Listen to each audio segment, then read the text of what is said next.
Welcome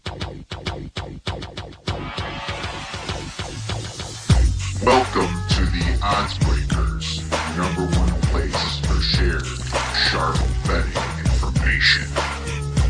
Welcome back to podcast 108 of 2024. I'm your host, Kiev O'Neill. You can follow me on Twitter at OBKiev. Follow us at the Odds Breakers and follow us on social media / the Odds Breakers. This episode is brought to you by mybookie.ag for an up to 100% sign up bonus up to $1,000.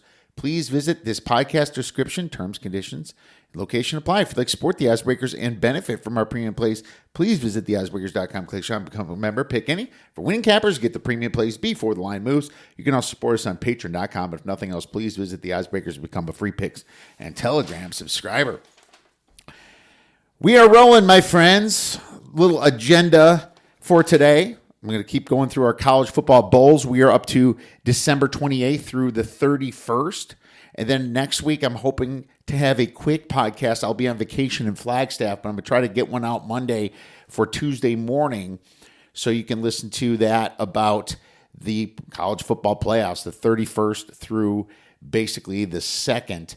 And most likely that's going to happen, obviously, when you're on vacation. There's a chance it might not. But if not, I'll always have an article out for you anyway, breaking down these bowl games. Man, I have to make a lot of changes on these things. So doing it early is not always beneficial. I had to update the games we're talking about today. So just a lot of craziness. And after that, we're going to start focusing on college basketball. I'm hoping to have a guest on the 2nd for the weekend. And we'll talk a little bit about the college football semifinals as well, because we'll have lines out for them by the 2nd, maybe an early look at that, and then maybe some college basketball for the 4th, because everything's going to kind of turn to focus on college basketball. And after the 2nd, all podcasts will be airing on Fridays for your weekend of college basketball, and some sprinkled in UFC as well. So that's what we got going on. Obviously, our show with Chris Felica has a lot of legs to it because it goes through a lot of these college bowls as it is. You know, we talk a little bit about the playoffs. I still like Notre Dame. I don't have an opinion quite yet on the playoff games other than Notre Dame. Chris likes the ASU team total under, if you remember, and we gave you some plays on a bunch of other bowl games, and man, that Baylor one's moving, so you better get on top of that one. We're also going to cover the NFL Week 17 on this show. We already made some plays, so we're going to give some out to you, as well as the ones that we obviously got on our bowl games. So I'm really excited to talk college and NFL, going solo today. Obviously, next week, later in the week, we'll start bringing our guests on once again to break down a ton of college basketball. Also, if you want to get involved in college basketball, it's only $150 for my whole season of college basketball using the promo code BASKETBALL2024. After the first, they'll change to BASKETBALL2025. Any package 50% off for monthly by using that promo code as well. I also just want to say I really appreciate all you listeners out there and any subscribers that we do have. Thank you for keeping us going. We would literally be nowhere without you listeners and our wonderful members here at the Odds Breakers. All right, without further ado, let's get right into it, baby. If you missed the 26th and 27th, I talk about that on our show, our Christmas show with the Bear. And so we have to leave off at December 28th. And obviously, there are 8 games on Saturday, December 28th. I want to give another shout out to Stuckey from the Action Network for providing the data on the transfers, opt-outs, and injuries. Starting out with December 28th, the Wasabi Fenway Bowl, UConn versus North Carolina minus 2.5, total 52.5 in Fenway Park in Boston, 11 a.m. on ESPN. Weather's okay. It's going to be like in the high 30s, maybe some drizzle. UConn's motivation's high because they get to beat a Power 5 team. And I'd say North Carolina's motivation is low. Lots of distractions with Bill Belichick and the head coach hiring. UConn's going to get full 3 points from me from home. The key guys missing, well, UConn fired head coach, or UNC, I should say, fired head coach Mac Brown, and he will not be there for the Fenway Bowl. And they obviously hired Bill Belichick, but he won't be there either. Tight end coach Freddie Kitchens is going to serve as the interim head coach. You remember Freddie Kitchens. So this is an interesting spread and an interesting game. I I struggle with the motivation really for North Carolina, but I still think they put up points. I know that they lost a few guys to the transfer portal, starting linebacker Amari Campbell, starting left tackle Harold Sampson, defensive tackle Travis Shaw, backup quarterback Connor Harrell, couple opt-outs, running back Omari and Hampton, defensive end Kamon Rucker, and defensive tackle Javari Ritzy. All declared for the NFL draft. On tight end Bryson Nesbitt is out for the year too. UConn's got a few too. Starting cornerback Malcolm Bell's in the transfer portal. Skylar Bell is as well. Running back Durrell Robinson had 295 snaps and went to Auburn, and defensive end Price Yates as well. Bowl ATS, Jim Mora's 2 for 3, while Freddie Kitchens is 0-0. Net yards per play, UConn's got him by 0.28. That's not a worry, really.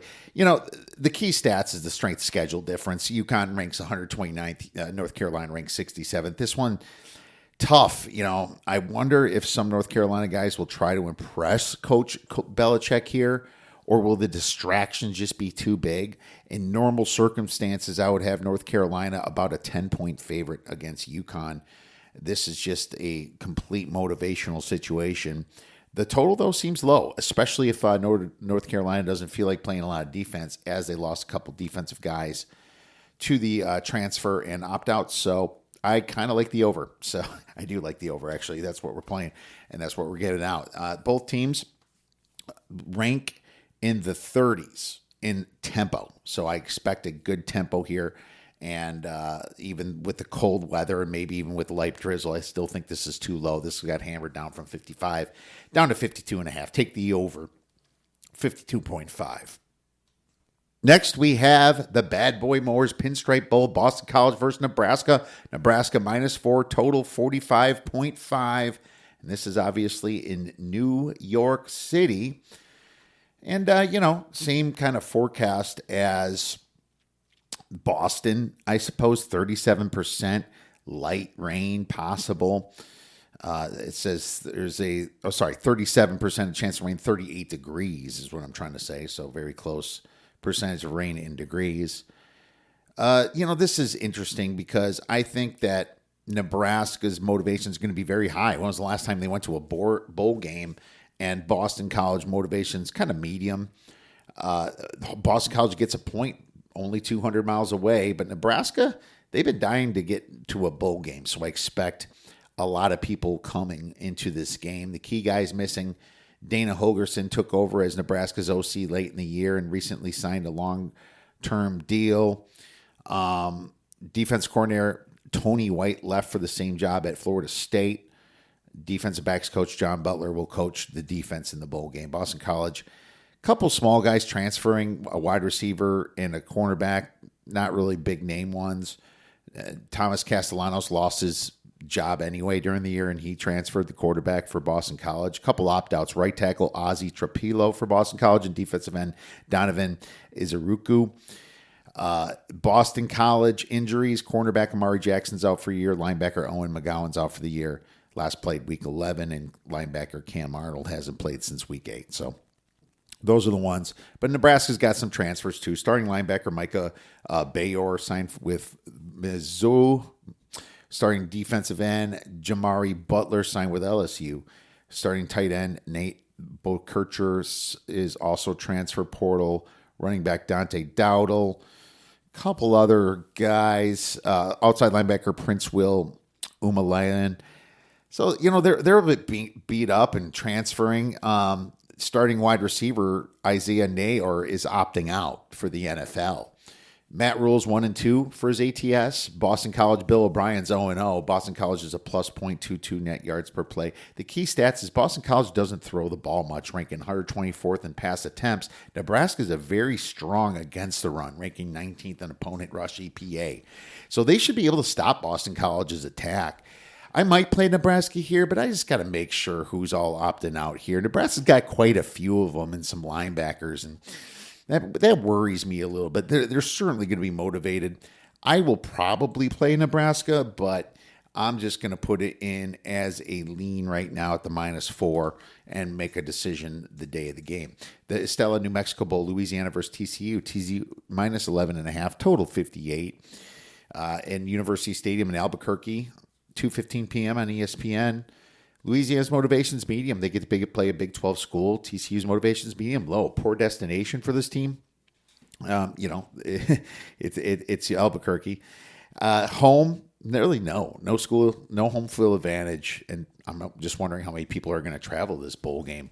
Key guys missing. According to Coach Dez, original quarterback Ben Woolridge is probable to return and play for Louisiana. And they used to be Louisiana Lafayette, if you remember. And wide receiver Robert Williams was carted off in the conference championship game. So I'm guessing he's going to be missing for Louisiana. So that's, and also starting safety Tyree Skipper is the team's best defender. Missed the last 4 games with an injury, too. They got some guys in the transfer portal. Wide receiver Harvey Broussard signed with Louisiana. Starting tight end Terrence Carter signed with Texas Tech. Starting linebacker Karma Glass is in the transfer portal. And running back Draylon Washington. TCU's got some transfers, too. Starting safety Jamel Johnson withdrawn, though, from the transfer portal. So he looks like he's staying. Running back Cam Cook is transferring 373 snaps he had, and starting center James Brockmeyer is transferring. The opt-outs are 2 receivers, big ones, Jack Becht and Savion Williams, but both are also dealing with injuries. Becht suffered an MCL injury in the finale and was expected to miss 4 to 6 weeks anyway. I guess there's a chance that he plays, so there's that. Coach ATS, TCU, Sonny Dykes is 3-3 in bowl season, and Louisiana, Michael DeSormo is 2-1. Louisiana's got a .11 net yard per play advantage. Key stats, TCU clearly had the harder strength of schedule, obviously, so who cares about a big advantage on the net yards per play, which .11 is small. But the handicap has to do with quarterback Ben Woolridge coming back. It looks like he can go, so this spread should, I think, be around 9.5. If he can't go, I would say 11.5 would be fair, but he's probable, so I'm thinking he's going to play. Both teams are really bad against the run, though. I'll wait and see. I actually lean Louisiana now that Woolridge is in. I think they should be more motivated, and I'm really worried about that Jack Becht. I mean, he had 1,000 receiving yards, 62 receptions. That's just a ton, and he's opting out. Most likely. I guess Dykes even said there's a chance he plays. So if he's opting out and Woolridge is in, this is probably a play on Louisiana. We'll wait it out. Pop-Tarts Bowl, Iowa State versus Miami. Miami -3.5, total 56 in the Camping World Stadium in Orlando, Florida. ABC, 3:30 p.m. Iowa State's motivation is medium-low. Miami's motivation is probably low.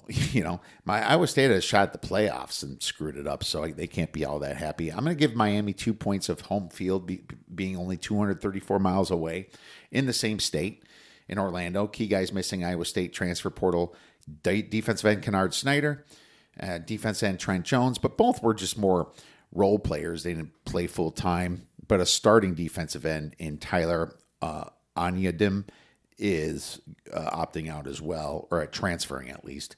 Iowa State injuries. Linebacker Caleb Bacon's not expected to come back from an injury.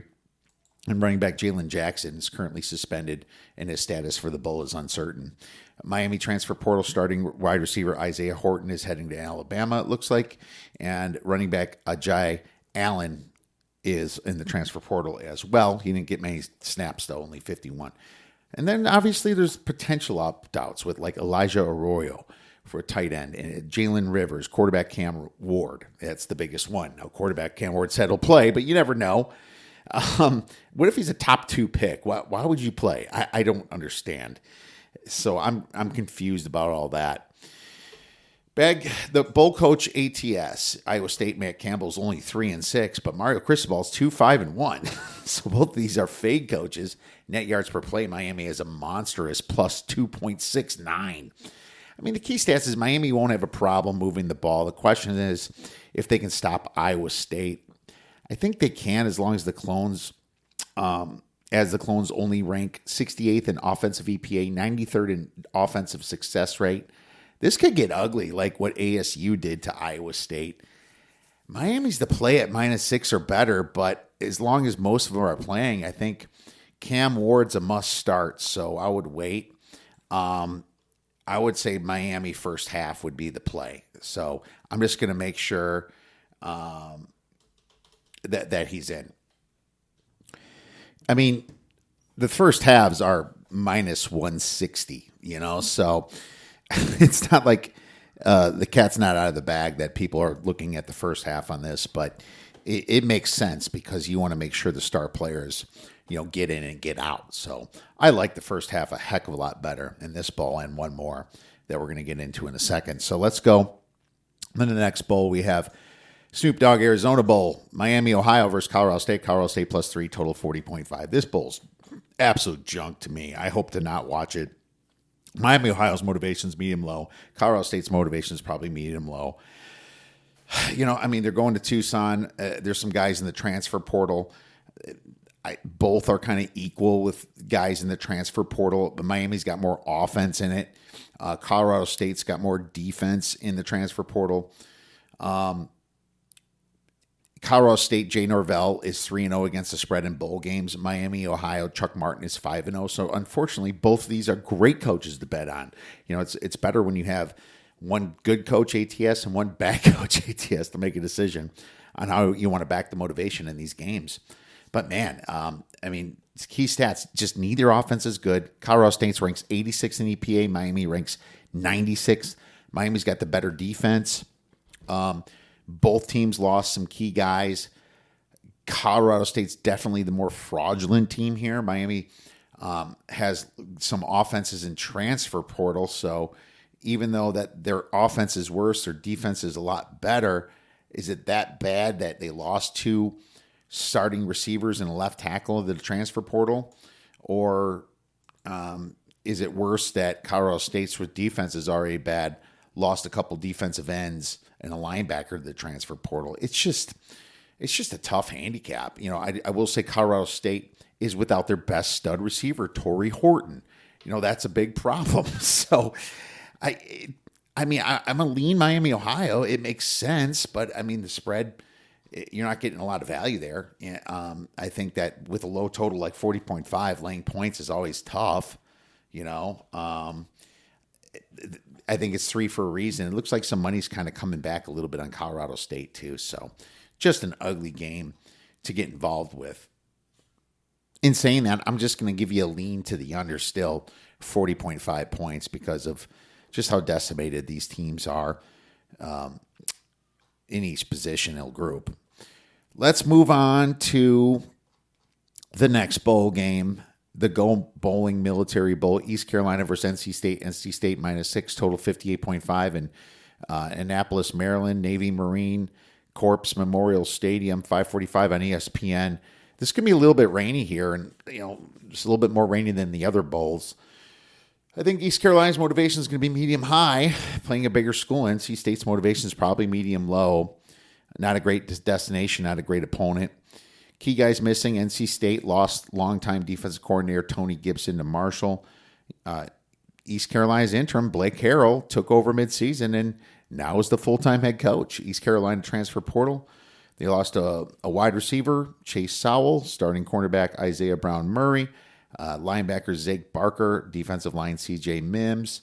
East Carolina might have an opt-out in Winston Wright. He declared for the NFL draft, so he's likely out.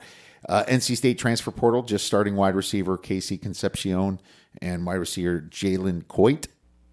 So that's what we have for them. NC State's injuries, linebacker Caden Fordham's out for the year after playing since week 6. Not playing since week 6. Cornerback Corey Coley hasn't played since week 6 either. Bowl coach ATS Dave Duran, 5-4 for NC State. In East Carolina, Blake Harrell, obviously 0-0 right now. Net yards per play, East Carolina's plus 0.87. But, East Carolina's schedule ranks 115th. North Carolina's State's ranks 65th. So there's your difference right there in stats and yards per play.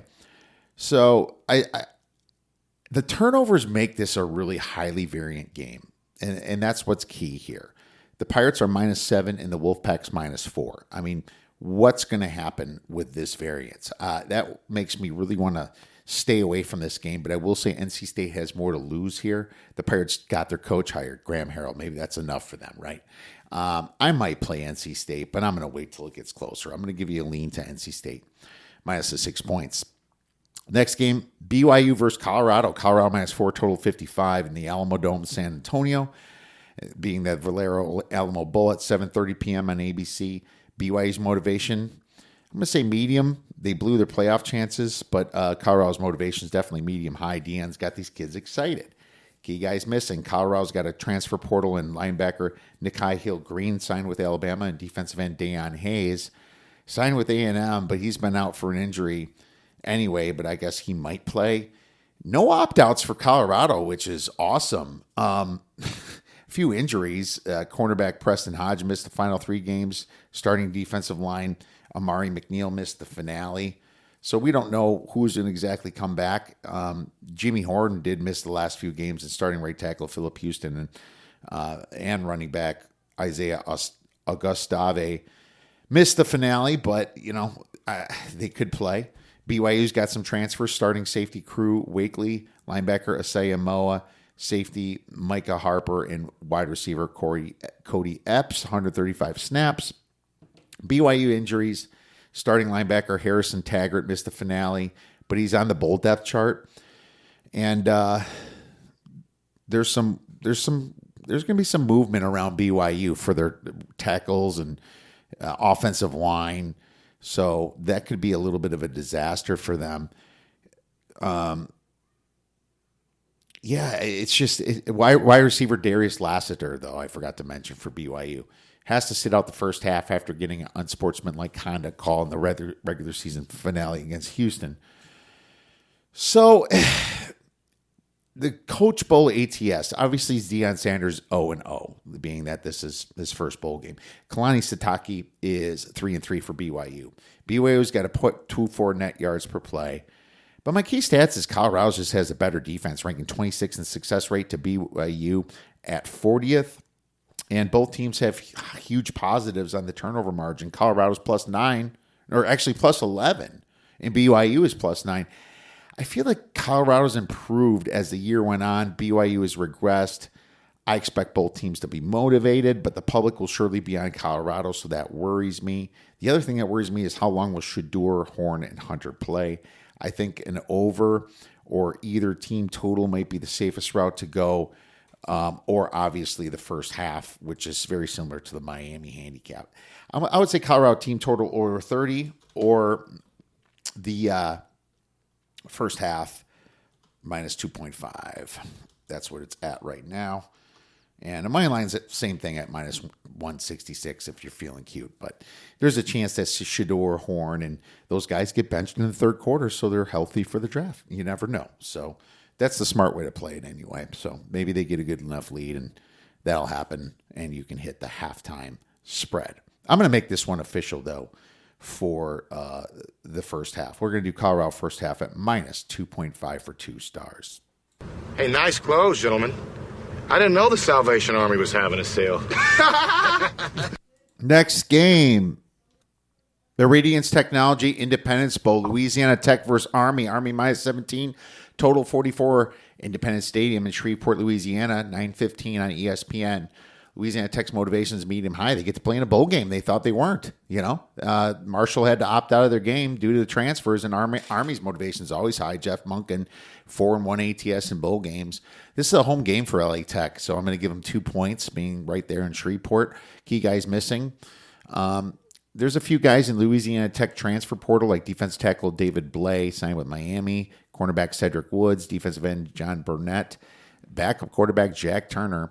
And they have a few injuries. The linebacker, Blay Burnett, linebacker, Colby Fields, and linebacker, Bert Hale. Army's got one guy in the transfer portal.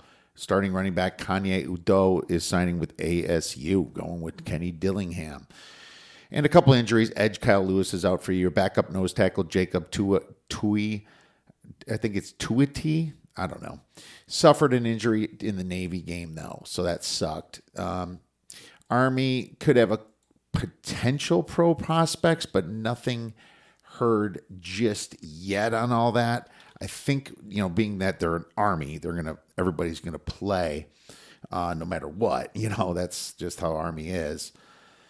So, ATS, you have Jeff Monken at 4-1. Sonny Kumbi is 0-0. Army's got a .46 net yards per play advantage. The strange thing about this handicap is that Louisiana Tech actually shows well against the run. 16th in opponent rushing success rate. The spread is huge compared to the very low total of 44. The Bulldogs offense is terrible, though. 126 in EPA, while the Black Knights rank 6th. So the problem is, can they get enough points? What if this is 21-3? You're going to lose if you bet Louisiana Tech, I'm going to lean Louisiana Tech, but I'm probably not going to play this game. I think this is kind of a really rough game to watch on the end of the night on Saturday. Army's just going to pounce all over them, most likely. Maybe watch an NFL game. College football bowls now December 30th. And we're going to go through the 31st here, and then we're going to go all the way up to the playoff game because I'm going to talk about playoffs just briefly at the end here, and then a lot more next week if we can get that podcast in for you early before New Year's. So Monday, December 30th, the Trans-City Music City Bowl, Iowa versus Missouri. Missouri -3, total is 40. Iowa's motivation's high. Kirk Ferentz is 12-7-1 ATS in bowl games, but Missouri's motivation's high too. Eli Drinkwitz 3-0 ATS in bowl games. Missouri's closer, but no home field advantage here in Nashville.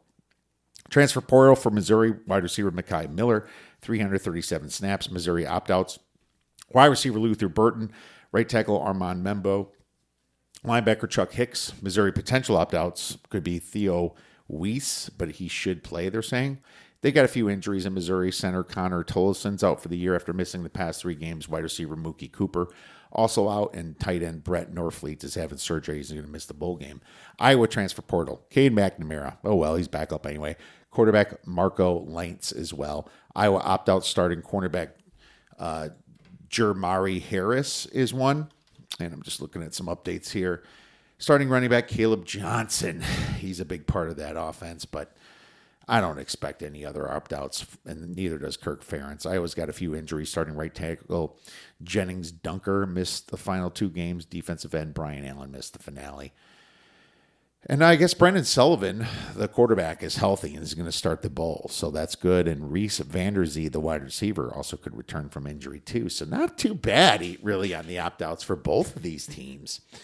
That's a really good thing. You get to see a good game of 2 very motivated teams. Coach Bowl, ATS, like I said, is great with both teams. Eli Drinkwitz 3-0, Kirk Ferentz 12-7-1. Iowa's a plus .65 net yards per play advantage. Here's the key stats. Both teams have pretty good equal strength of schedule. Both teams had some quarterback woes. I honestly do not see where Missouri will have many advantages over Iowa, but Iowa is the better running team and probably the better passing team now that Sullivan is back. I think that the wrong team is favored here.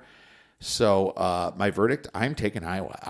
Brendan Sullivan, he was the good quarterback and better than Cade McNamara when he came in, and McNamara's transferring anyway. He got injured during the UCLA game, though, but played quite well in the previous 2 games, including blowing out Wisconsin. Take Iowa and the over. Brady Cook should be playing for Missouri, so I see some points from Missouri. Iowa's a hell of an overs team at 9-3 to the over this year. That's huge, and I see more points this game and scored from both sides. I think both these teams get well over 20 points. Iowa +3 for 2.5 stars. The over 40 for 1 star. So we actually have 2 plays for you in this bowl game. The only thing I'm addicted to right now is winning. All right, Tuesday, December 31st, the ReliaQuest Bowl, Alabama versus Michigan. Michigan +12.5. Total 43 in Raymond James Stadium, time noon. On ESPN, Alabama's motivation is going to be high. Some folks may not remember that this is a huge revenge spot for that last year's playoff game, and Michigan's motivation's medium. They beat Ohio State. Do they care about beating Alabama again. Maybe they show up. No home field advantage. Key guys missing. Michigan tight ends coach Steve Kasula will serve as interim OC in place of Kirk Campbell. And Alabama's transfer portal, starting cornerback Devonta Smith, running back Justice Hayes, wide receivers Kendrick Law, Kobe Prentice, and Emmanuel Henderson and Caleb Odom. But while the top two are available, Ryan Williams is playing and Jeremy Bernard, Alabama's thin at wide receiver because of these injuries, though, so that you worry about it, or these transfers, but they have some injuries too. All-American safety Malachi Moore is out, linebacker Deontay Lawson's out, and safety Keon Sabb is out. Kalen DeBoer said he doesn't expect any other opt-outs. This is pretty huge. Milroe's going to play, and Booker. So that's great for him and great for Alabama fans. Michigan, on the other hand, has quite a few in the transfer portal. Starting wide receivers Tyler Morris, center Dominic Guidice. He only played 317 snaps, which is actually a decent amount. Offense tackle Andrew Gentry, backup quarterback Alex Orji. Michigan has some opt-outs, though. Defensive tackle Mason Graham, defensive end Josiah Stewart, tight end Colston Loveland, running back Donovan Edwards, cornerback Will Johnson, and there might be some other guys opting out as well. So you worry about that. Bowl coach ATS, Kalen DeBoer 2-1, Sharon Moore from Michigan is 0-0. Alabama's got a massive net yards per play advantage of 1.71. The key stats here is Alabama, in theory, should have a large passing advantage, 11th in passing success rate to Michigan's defense that allow lots of yards through the air, 80th in defensive pass EPA.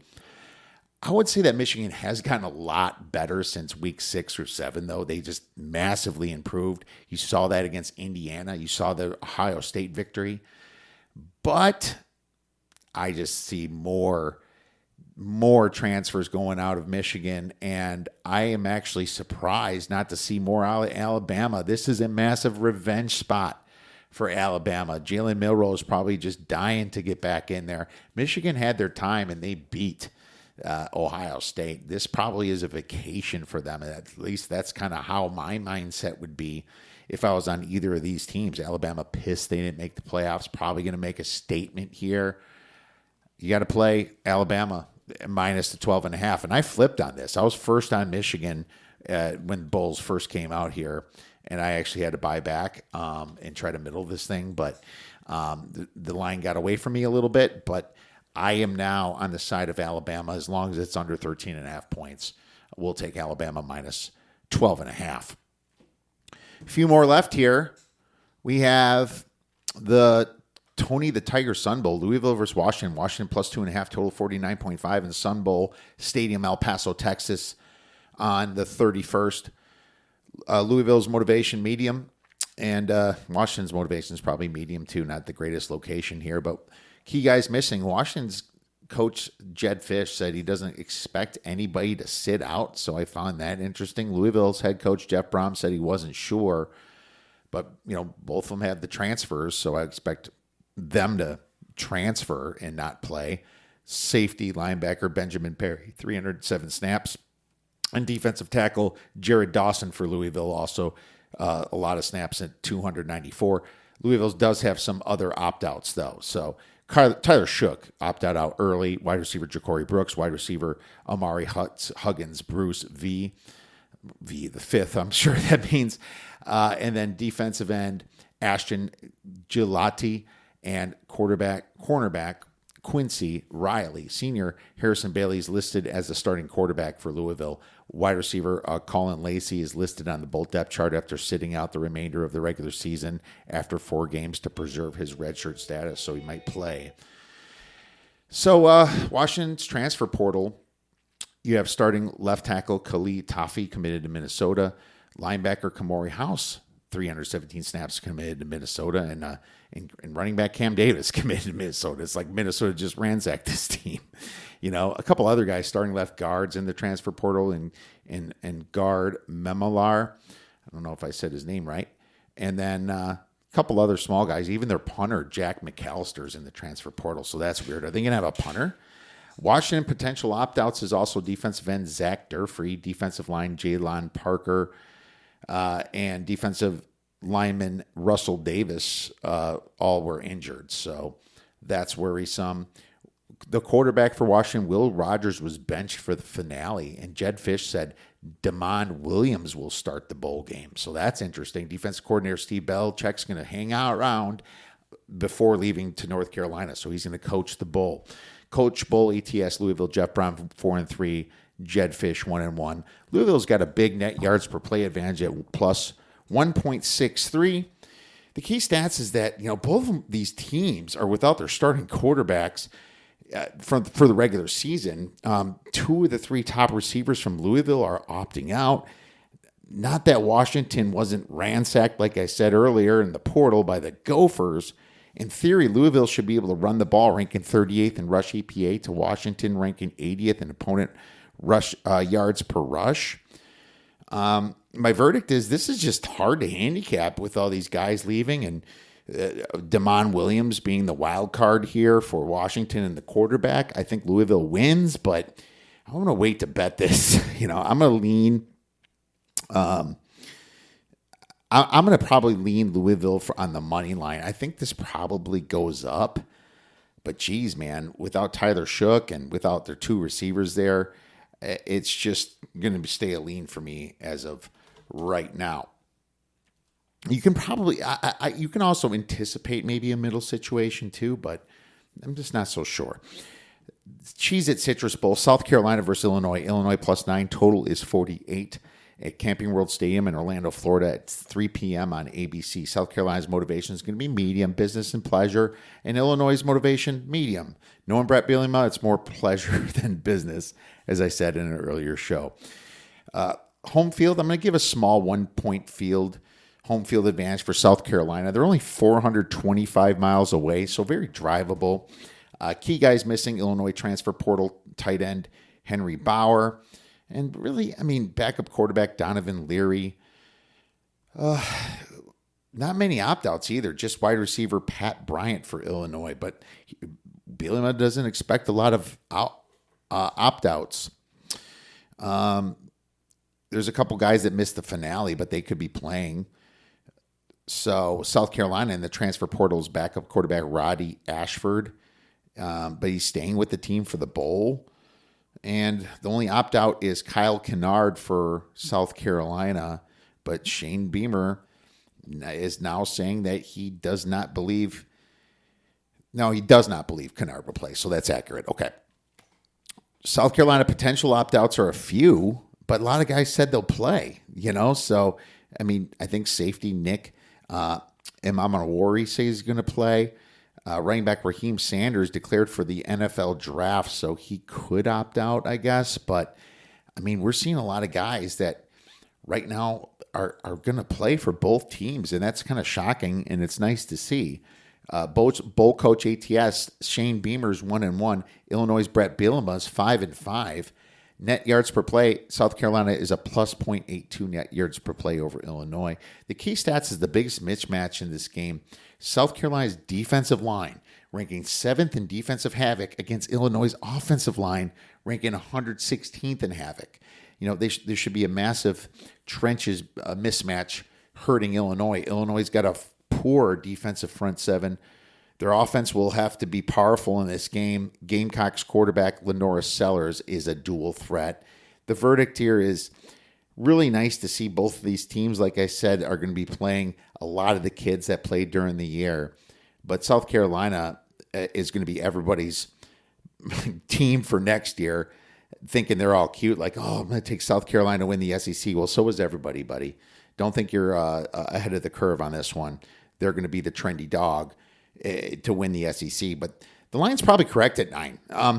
I would lean South Carolina if they keep their defensive line intact, though. So right now, it's a lean to South Carolina, and we'll decide later if we're going to take a position on this game. And finally, the last game we're covering for college football until next week is Baylor versus LSU, and this is -1.5 for LSU total. 59.5 in NRG Stadium in Houston, Texas, 3:30 p.m. on ESPN. Baylor's motivation's high. Aranda's going to love to beat an SEC team, but LSU motivation's medium. Brian Kelly, only 6-10 ATS in bowl games. Both are under 300 miles away from Energy Stadium, so really no home field advantage. Key guys missing. Starting with Baylor, transfer portal safety Corey Gordon, 376 snaps. Defensive end Trey Wilson, 228 snaps, committed to SMU. Then a couple smaller guys and backup quarterback Daquan Finn. Obviously, that was going to happen as he thought he was going to start this year. LSU transfer portal starting wide receiver C.J. Daniels, starting safety Sage Ryan, tight end Kamorian Pimpton, and a couple other guys with like 100 or so snaps. Not too bad for the transfer portal for LSU, but they have some opt-outs. Left tackle Will Campbell, offensive tackle Emory Jones, tight end Mason Taylor, wide receiver Kyron Lacey. LSU has seen both offensive tackles and its tight end declare early for the NFL draft. So Trey Green will probably be the only scholarship tight end available. They're going to have some offensive line woes, it looks like. LSU potential opt-outs also a guard and Garrett Dellinger. He's been injured, but he's cleared to play. Linebacker Greg Penn, still undecided, had a broken rib. Major Burns, safety. The only good thing really is Garrett Nussmeier is going to play. And he's going to be returning next season. So Baylor for Coach ATS, Dave Aranda, 1-1. LSU, Brian Kelly, 6-10. Net yards per play, Baylor is plus 0.52. The key stats here. Look at all the LSU opt-outs and transfers. Even if these teams were equal, nobody's talking about Sawyer Robertson, the quarterback for Baylor. 8.3 yards per attempt, 26 touchdowns, 7 interceptions. That's some great numbers. The LSU quarterback is only keeping this number down. This line is wrong, in my opinion. This is one of my largest plays for the bowl season. Baylor's the better team up and down. Even if these teams were at full strength, I'd probably be betting Baylor. Since cleaning up the turnovers, they've been on a rampage. Probably the best team that nobody's talking about in the Big 12. Lay the points with Baylor minus 1.5 for 3 stars. Last week, fucked around and got a triple-double. All right. All that there's left is the playoffs right now before the late bowl games. And like I said, I like Notre Dame plus the 1.5. It's actually a plus 2 now, so you get a better number. I think that they win outright. The Boise State's right on my number at 11. It's perfect. I kind of have a small lean to ASU, but I'm not playing it until it gets to 14.5. Then I'll make a decision on that one. Oregon, Ohio State, best game, probably the should have been national championship, is a 2.5 point favorite for Ohio State. I lean Oregon. I lean either side as the dog as I have these equal teams. But man, if this gets to a 3, I'll be playing Oregon here, being that they beat them before. And I think they have a little bit better of a coach right now in Danny Lanning. Now it's time to talk about some NFL Week 17. And what a debacle that was on Wednesday with Netflix. Awful broadcast, and you couldn't even rewind it well. It was just awful having to be forced to watch that. I had to mute these games, and I actually turned them off when they were blowouts because it was just a terrible viewing experience. I hope the NFL doesn't keep with this. Absolutely ridiculous what's going on there. We're going to start with the Chargers-Patriots. The Patriots playing some good football, motivated. There's some weird stuff going on with Gerard Mayo, but the team still tries to score at the end. I like the Chargers a little bit, and I think that they might be getting their running back, and that's absolutely huge because they're just a much, much better team with J.K. Dobbins. But they still have a ton of guys that are somewhat questionable here. Cam Hart and Elijah Molden at cornerback. So you're worried about that. Gus Edwards ain't going to play. It looks like he's going to be listed as out, so that's not good. And safety Marcus May has been on injured reserve, so that's not good. He was placed on injured reserve, I believe, on December 23rd. But, otherwise, Will Dissly could play, and so that's another positive coming in, and they'll have their other tight end there in Hayden Hurst. Denzel Perryman, unfortunately, ruled out against the Patriots, but they did get Colson back, if you remember, about a week or two ago. it's just a much bigger game for the Chargers as they can close something out in a massive coaching mismatch. I kind of like them in a money line parlay, and maybe we can put them with the Bengals. Man, that would pay.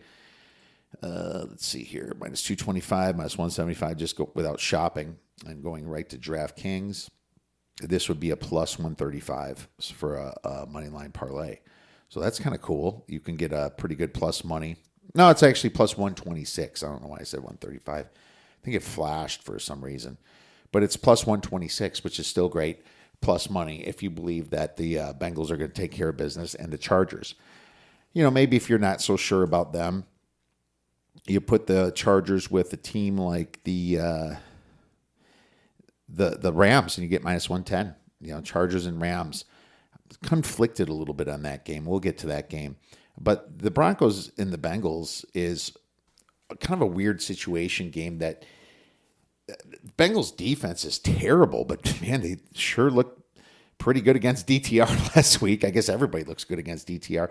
The Broncos last week probably should have won that game and just kind of choked it away against the Chargers. So it's kind of an interesting situation where the Broncos are coming off a loss, but they have some extra rest too because the Broncos are coming off a Thursday night game. So this is a tough handicap for me. I kind of leaned the spread with the Broncos, but I'm not sure if I'm going to have any other involvement in this game. The fact that it's 3.5, tells you there's a lot of confidence here in the Bengals. It's more like 3.3 really, because it's plus 100, a hard 3.5. Cardinals, Rams minus 6.5, total 47.5. The Cardinals are now out of the playoffs, so that really hurts. And you wonder what their motivation is going to be. Mine would be to stick it to the Rams. The Rams aren't in the playoffs yet. They have nothing clinched. They can possibly take them out. And you're obviously fighting against Seattle. Seattle's probably going to get the win against the Bears on Thursday. So that's kind of interesting here, and they can kind of duke it out at the end. So, but at the same time, it's really hard to gauge that motivation here. It's kind of defeating to be finishing like the Arizona Cardinals did. They've lost a ton of games down the stretch here, and that's absolutely brutal. If you got to give them some points down for a power rating on the Cardinals for all those injuries, and now all of a sudden the Rams are like one of the healthiest teams. I'm shocked that my Rams season win total bet was actually possibly going to hit now. In this situation here. So, Cardinals, I would say minus 2 points for the both tackles being injured. I mean, normally it's 3 guys for cluster injuries on the offensive line, but I mean, the fact that Evan Brown is questionable on the center and they lost a few guys earlier. I mean, this is a pretty significant downgrade here. And my pure number now on the Arizona Cardinals game against the Rams is minus 5.75. So I'm very close to what the spread is anyway. I would consider using the Rams here in a money line parlay. This is also a revenge spot too, because the Cardinals were really blown out on September 15th when they got all those injuries against the Cardinals. The Rams were blown out against the Cardinals 41-10. So man, they're going to be motivated, I think, here to get back at the Cardinals. Next game, we have the New York Jets at the Buffalo Bills, minus 9.5 now, total 46.5. I like the Jets here. Now, the Bills can clinch the number 2 seed with a win. They'd have to lose the next 2 games to not clinch it, and the Ravens get it. But I think they're going to win one of them because I think the last game is against the Patriots. So they're going to be motivated, but the Jets play them really tough, and the Jets only lost this game at home by 3 points, And the truth is that as bad as the Jets have, I think they're going to try to finish strong. I don't like how the Bills looked last week against the inferior Patriots, only winning that game by 3 points. It wasn't exactly one that just jumps off the stats to you as well. And my algorithm says the Jets should be a better team. They should be losing this game by 6.5 points, not by 9.5. So I'm okay with this play here with the Jets here, plus the 9.5. I actually gave this out at 10, but I like 9.5 for 2.5 stars. Next game we have the Bucks against the Panthers. Bucks minus 7.5. Total is 48.5. This is a perfect teaser leg. I think Carolina got a nice win last week, and they're going to be pretty happy about it. They made sure the Cardinals were not going, but the Buccaneers are playing now for their playoff lives. Had a tough one last week against Dallas. You saw what Dallas did to Carolina recently, so obviously Dallas is a much improved team now, and I just think that in this situation, the Buccaneers are going to definitely win. Can they cover 7.5 against a Carolina team that's been pretty feisty? I'm not going to bet that. I just like them as the teaser leg. Going to the next game, the Dallas Cowboys versus the Philadelphia Eagles. I like the Cowboys, and plus 7.5 right now, and this thing's come crashing down. This is a situation where, wait a second, it's only 7.5 in Bovada. I have to call this 7. Yeah, this is 7. I'm still playing it, and I gave this out at 9.5 to premium, of course, but this is a situation where Jalen Hurts might not even play this game. They can't get home field all out. They're probably going to end up second or third. And the Vikings are there, at 13-2. We'll see what happens with them. But I look at it 2 different ways. Hurts wasn't spotted in Thursday's practice, right? So even if he plays and gets cleared, he had no practice time. So that's an advantage for Dallas. Also, Dallas has been playing some much better football as of late. It's hard to decipher how far down you got to downgrade Philadelphia without Hurts. I mean, without Hurts, I have them only at 4.75 points better than Dallas. And I think you're going to get either an unpracticed Hurts or a no Hurts at all. So 7 is still a good number to take here, in my opinion. I wouldn't go any lower than that. But in my opinion, I don't think Hurts plays. I think they saved him for the final game against the Giants, which is a much easier situation for Philly. And the spread's going to be monstrous next week. But, yeah, it's just, why would you rush Hurts back and risk him not playing in the playoffs where you're already guaranteed in the playoffs? It just makes no sense to me to make a stupid decision. But Nick Sirianni, he does make stupid decisions, so could happen. But either way, I like Dallas at the plus 7 right here for 2 stars. Next game, the Colts versus the Giants. This is my other teaser leg in the Colts. I know Anthony Richardson's banged up, and there's some. It just kind of came as a surprise today. But, man, Joe Flacco is still better than anything that the Giants have. I mean, the spread might drop a little bit. I guess the Colts are optimistic he's going to play on Sunday anyway. He's just kind of been held out of practice a little bit. So Anthony Richardson's probably going to play. The Colts feeling pretty good probably after blowing out Tennessee last week. Colts are going to win this game. And be honest, they're actually still in the playoffs. Now, if Denver wins, they are out of the playoffs. But even if that's the case, they're still going to want to finish the season pretty good. Motivation is such a key factor here in a lot of these situations when you're looking at the playoffs. Indianapolis wins the tiebreaker over Miami and Cincinnati, so they're rooting for Cincinnati. That's a 3-point favorite already. They're rooting for Miami. That's a 6-point favorite. They're still kind of in this thing. It could be the Colts, the Chargers, and the Steelers as the wild card teams. And Miami, Cincinnati, even though they win, if the Colts win out, will be on the odd side looking out. Now, the unfortunate thing is the final week where the Chiefs don't have to play anybody because they have the number 1 seed.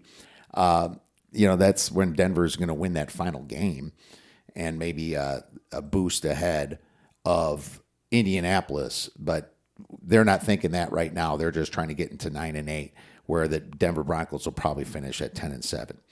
So after saying all that, we're just going to tease the Colts down to -1.5. The Raiders versus the Saints. I'm staying the hell away from this game. It's disgusting. Is Derek Carr playing? Is he not playing? I don't know. I think this line's going to move completely based upon what's going to happen here. So he's questionable right now, so just have to wait and see, and you're probably not going to know until Friday or Saturday on that one, and you just have to beat the line move on it as well. Both teams are really bad. As you saw, the Saints couldn't even score against the Packers. Titans versus Jaguars, another pass for me. No clue what's going to happen this game. Two losers, two bad teams facing each other. I would lean the Titans a little bit, but I think this is probably a perfect number here at the pick'em area here. Even from an algorithm perspective, I have Tennessee plus 0.9. So, yeah, this is a good number. Dolphins Browns. Now, is the Browns playing DTR? I don't know that yet. He's listed at the top of the depth chart. He's questionable. I mean, if Jameis Winston plays, that'd be more inclined. I would be more inclined to bet Cleveland. I don't know how this dude just keeps throwing picks, but Jameis is also questionable himself. I think that Dorian Thompson-Robinson's probably going to start, and I guess Ken Dorsey is kind of noted that the team is preparing that direction, but Jesus, man, I don't want to bet on Tua in bad weather because that's already burned me this year. And they're laying 6.5 points. This is a complete stay away for me as well. Packers Vikings. This is a total pick 'em for me. I have the Packers probably about 0.75 points better than the Vikings from a power rating standpoint. I think Packers have a little bit more skill, but Jordan Love, I would say if he's not playing with a lead, is a little bit more reckless. And I feel like Sam Darnold's just having a hell of a year, and two amazing coaches facing off. This is perfect. This is a perfect teaser leg if you can get plus 1.5 on either side of it. I don't think it matters. From a power rating standpoint, I have the Minnesota Vikings favored by 0.75 points. And from an algorithm standpoint, I have, let's see here, this game, Green Bay minus 1.9. I mean, we're really close here to pick them. It's going to be an awesome game to watch because it's really going to cement the possibility of the Vikings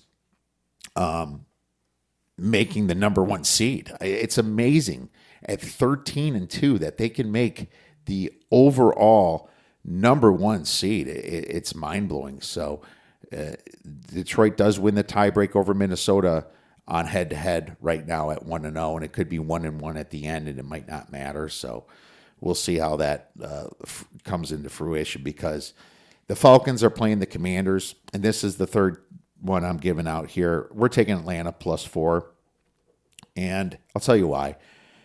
The whole Penix thing is giving them a boost, and as bad as Cousins has been playing, man, you got to see this team is better than what they are with all the money that they paid. And Penix kind of has them excited here. And the Commanders are just in a terrible letdown spot after beating the Philadelphia Eagles last week. You're going to give me 4 points and a team in a kind of a must-win situation because the Atlanta has to win this. And they do get the tiebreak over Tampa Bay. They can move to 9-7, and Tampa Bay would be 9-7 too if they win. Call comes down to the final game.